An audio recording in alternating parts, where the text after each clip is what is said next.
Welcome to another episode of Sports and Discourse with your host, Derek Stevenson. And on today's episode, I had to wait for a couple days. I was super emotional about this one, y'all. Y'all know what I'm talking about. Kentucky lost to Arkansas 89-79. And the reason why I had to sit on this one for a couple of days, because, man, I ain't going to lie to you. I was way more emotional about this game than I thought I was going to be. And I think, deep down inside, I just kind of figured we were going to handle business. I did think Arkansas was going to play us good because I knew this was kind of setting up to be a trap game.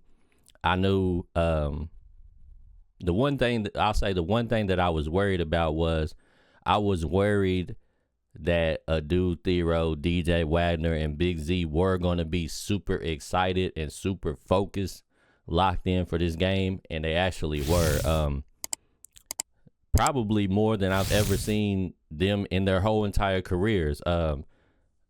DJ played bad in the first half. He did normal DJ things, but the second half he was like a whole different ball game, or a whole different player in the ball game, and you could tell.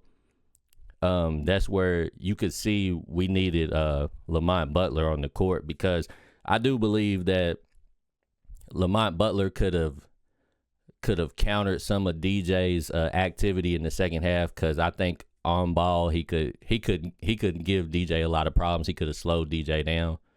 DJ might have still got a little bit done, but I think Butler would have definitely gave him some problems. I was pretty confident that Adu Thero was going to do somewhere close to what he did.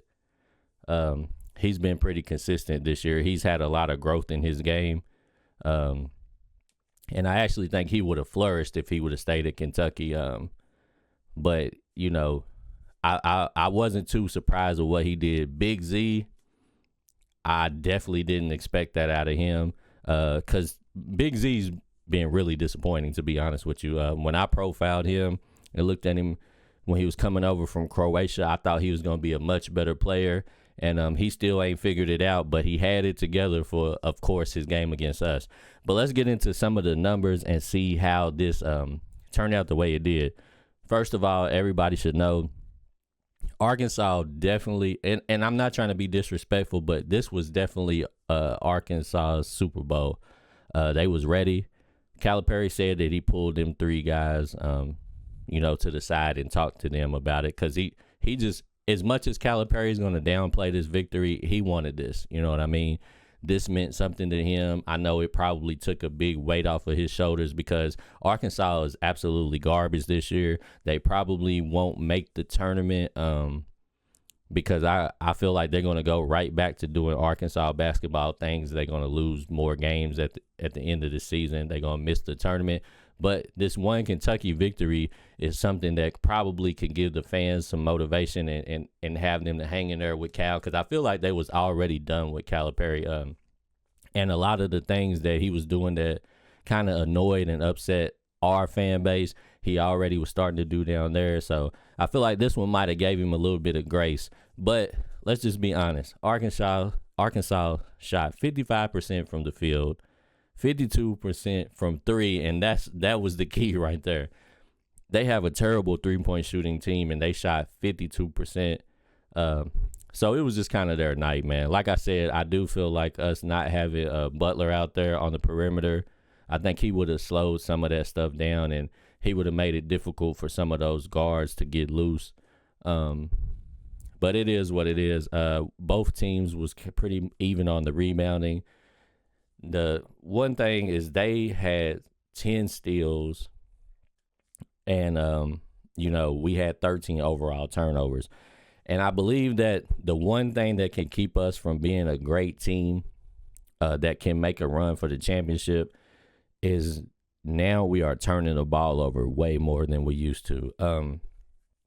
If you remember in the beginning of the season,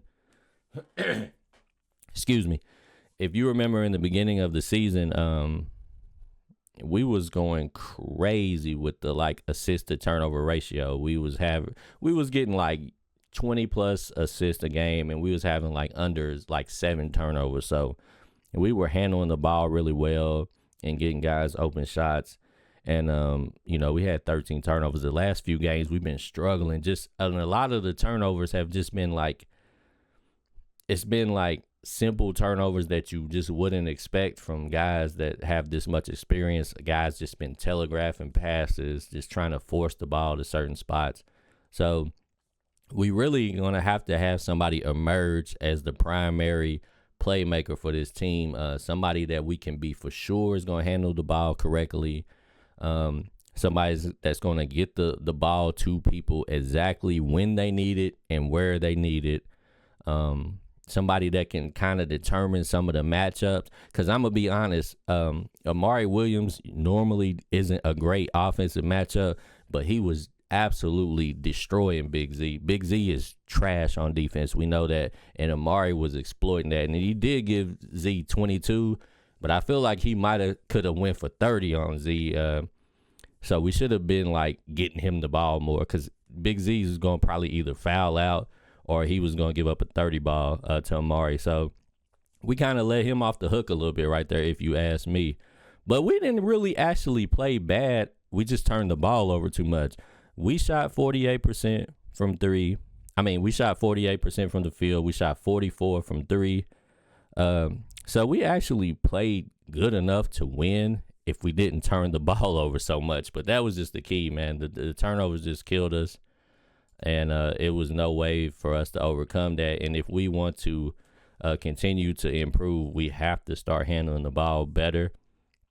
But overall, man, like I said, I'm kind of liking Al-Manor getting more minutes. Al-Manor kind of is quietly becoming one of the most steady players we got. I feel like he needs to be in the lineup a little more, man. He gave us 12 points, 4 for 6 from the field, 3 for 5 from 3. And I feel like we need that. If we're going to shoot that many threes as we do, he needs to be taking his 5 threes a game. I feel like we definitely need him involved more. Like I said, Amari Williams, he played an outstanding game. He just missed too many free throws. But other than that, man, Amari was getting busy. 22 points, 11 rebounds. That's about all we could ask for from him. Jackson Robinson gave us another 20. He played pretty good, actually. Overall, he may have played one of his better games. 6 for 9, 4 for 6 from 3. Oweh didn't really get loose like he normally does, but I think, if you compare him to Adu Thero, they kind of almost the same player, but Adu was a little bit bigger than Oweh.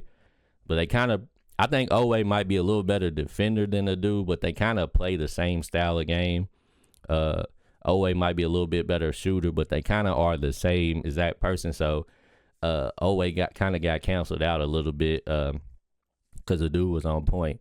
But he still gave us 10.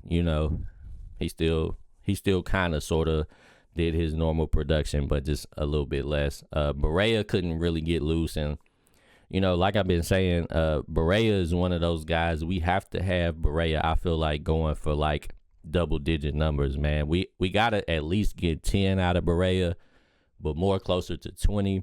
Usually when Barea gets to that 20-point mark is when I know, we on point and we firing on all cylinders. Chandler got a lot of minutes, and unfortunately for Chandler, he's kind of just getting thrust into this. He kind of really been playing low minutes. So for him to now have to give us 17 minutes, I just think he's just not comfortable yet because he hasn't really been getting a chance to play. So that's kind of unfortunate for him that he got thrust into some games where he may not have been ready yet, and especially a game of this magnitude. Carr just, you could tell Carr still hurt, man. Carr is, he's trying to give us as much as he can. But when you got a back injury, man, it's only so much you can do. So, I don't expect much from Carr until he gets fully healthy. So we just got to try to maintain until he gets back in there. Brandon Garrison, he didn't get to play as much as normal because Amari was doing his thing. And he just, he kind of just had basic numbers. He really didn't get much done. It just really wasn't his night. And then, Travis Perry didn't get to play that much as well. Trent Noah didn't get no action. And like I said, I like Noah.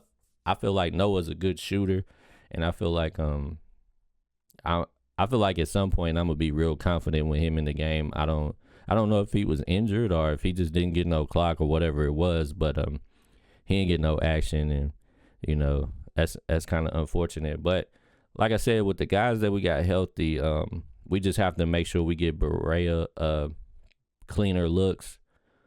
But overall, man, as much as I hated to lose this one, I feel like we still could have won it if we just didn't turn the ball over so much. So we just have to clean that up, man. But I just think overall it was an emotional game for everybody. Kentucky fans was super emotional about it. I feel like there was a lot of mixed emotions in the whole fan base, because there's some people that obviously Calipari and the ex-Kentucky, I'll call them the Kentucky Razorbacks. Calipari and his Kentucky Razorbacks was getting booed, but then there's some fans that kind of neutral about it. It was a lot of stuff, a lot of weird stuff going on. Reed Sheppard was walking out to his game in the NBA with Arkansas gear on and Kentucky gear. It was a lot of weird activity. A bunch of Calipari's ex-players was making some kind of anti-Kentucky comments. So it was just kind of it's a crazy time, and I feel like that game did show me something, that we just have to get away from the whole Calipari era. We have to let that go, because that era was the era of mercenary high school players. Like there's a lot of guys that I feel like have made some comments that made me feel like the big Blue Nation did mean something to them, like John Wall. And then I feel like there's some guys like Fox. Like I can tell Fox still loves Calipari, but he doesn't want to be disrespectful to the fans. And he wants to express that, Kentucky was his school regardless, so he doesn't, he ain't going to get out of pocket. Then there's some guys that just, I kind of feel like flagrantly are trying to let us know that this really didn't mean that much to him. Like, I feel like Cousins is kind of in that, that little space with me where I feel like anytime he can kind of just try to say that, like, this was Calipari University and not Kentucky, I feel like he tries to get that off. Then some of the guys like Ty Washington, Jacob Toppin, Davion Mintz, PJ Washington, like some of those guys, like I feel like it's like, they was just mercenaries, man. They just came here for 1 year to try to get to the pro, and the BBN ain't really in them, you know what I mean? And I just want to get past all of those type of athletes. Like, to all the guys that came through the Calipari era that actually care about Kentucky, I always love and respect those guys. But to some of the other ones that I feel like, this really didn't mean anything to them, I just rather just move past that. Because, like, I'm not going to lie, Reed Sheppard I thought was going to be one of those guys that was just through and through Kentucky.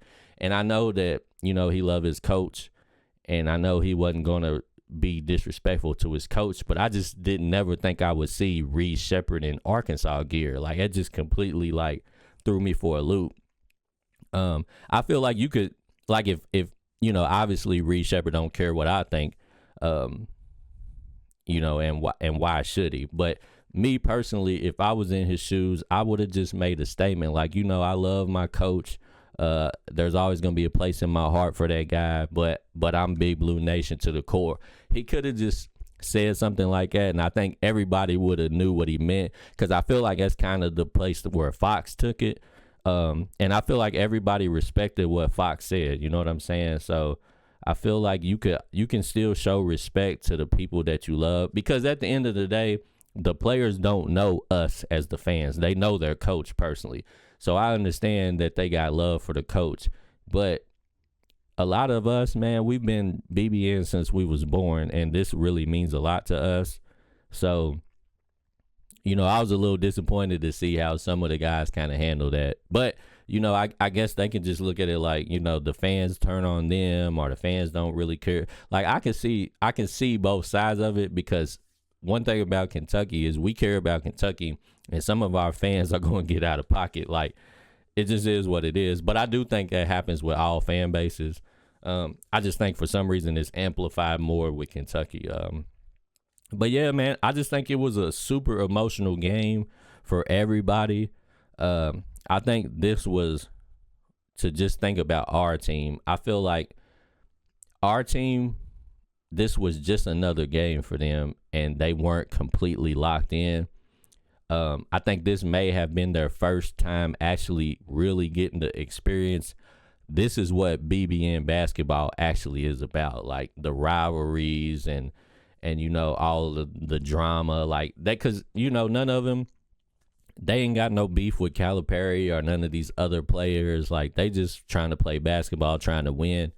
So they might not be, you know, they might be aware of how the fans feel and stuff like that, but it wasn't personal for them, you know what I'm saying, like it was for Calipari and his 3 Kentucky Razorbacks. Whether he admits that or not, it was personal for them 4 guys. I know that for a fact. And some of these other players that might have feel like, you know, however they feel, like the Ty Washingtons and them guys, they might, I don't know, maybe they got some weird bitter energy towards the school or whatever, you know.